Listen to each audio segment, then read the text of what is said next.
the schools in agreement to consolidate? I think you've answered that. And if so, how much planning was done by the school systems before that question did in fact reach the ballot? Which one?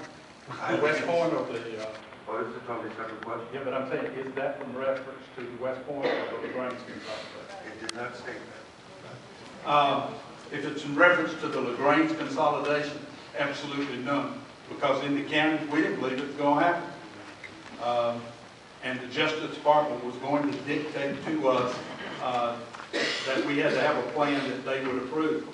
I guess one of the things you've got to look at is, are the school districts here, do they have unitary status? Unitary status will affect how much flexibility you do or do not have. If you're not unitary, there will be more supervision from the Justice Department, but today they are not nearly as aggressive in some of the issues as they were 15 years ago. The courts have sort of changed to some degree, but as far as the planning prior to, there was very little, because until the vote was cast, you didn't know whether you were going to consolidate or not.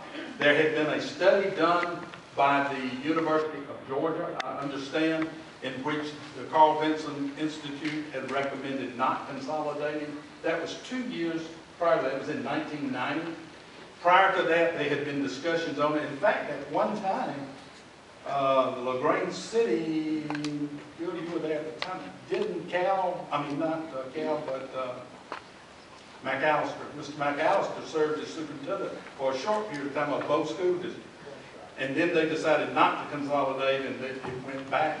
And that had been prior, all of that was prior to the 1992 initiative. But the planning really didn't begin till the morning after the vote when the call came from the Justice Department.